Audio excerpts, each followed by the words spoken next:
베이징 등호 2대12 신정은 특파원, 미국의 강력한 긴축 움직임 속에 약세 기조를 보였던 위안화가 다소 숨고르기에 들어갔다.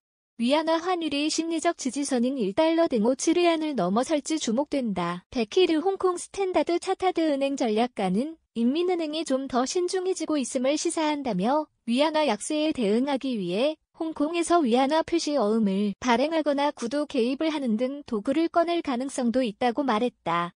인민은행이 급격한 위안화 약세를 원치 않는다는 신호를 보낸 것이란 의미다. 이날 오전 홍콩 여객시장에서 달러 대비 위안화 환율은 6.918위안대로 떨어졌다.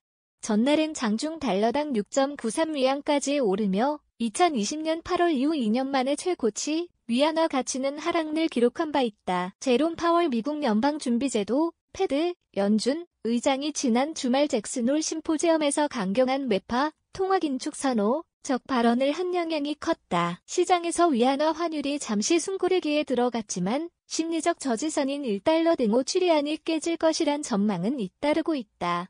위안화 가치가 떨어지면 한국 원화의 약세 압력도 커진다는 점에서 더욱 주목된다. 골드만삭스는 중국 경제가 둔화하면서 향후 4개월 내 위안화가 달러당 7달러를 넘어서는 약세를 보일 것이라고 최근 전망했다.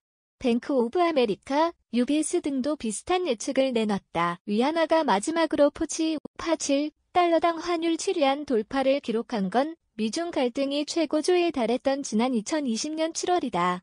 위안화는 중국 경제가 악화되거나 미중 간 갈등이 심화되면 통상 약세를 보인다. 중국인민은행은 미국의 금리 인상 기조 속에서도 경기 부양을 위해 지난 20일 기준금리 역할을 하는 대출호 대금리 LPR을 전격 인하했다. 이에 따라 위안화 가치는 이달 들어서만 2.5% 이상 하락했다.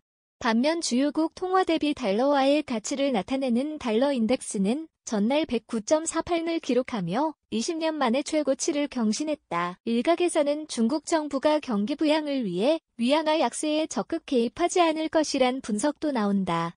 위안화 약세는 중국의 경제 성장을 이끌고 있는 수출에 도움이 되기 때문이다. 양더룽 채나이카이 위안 펀드의 수석 이코노미스트는 미 연방준비제도, 패드, 연준, 이 인플레이션을 억제해야 하는 것과 달리 인민은행이 직면한 주요 문제는 경제 성장을 안정시키는 것이라고 말했다. 한편 이날 리커창 중국 총리는 경기 부양에 대한 의지를 거듭 밝혔다. 리 총리는 전날 한 회의에 참석해 올해 새로운 도전에 맞서 경제 안정 패키지 정책과 후속 정책을 과감하게 내놓았다며 정책 강도는 2020년을 넘어서고 규모는 합리적이고 적절하다고 평가했다. 로이터 통신은 중국 경제가 2분기 가까스로 위축을 면했지만 7월 지표가 다시 둔화했다면서 정책 위반자들이 지원을 강화해야 한다는 압력이 커지고 있다고 평가했다. 신정은 하우 1221의 4대12.co.kr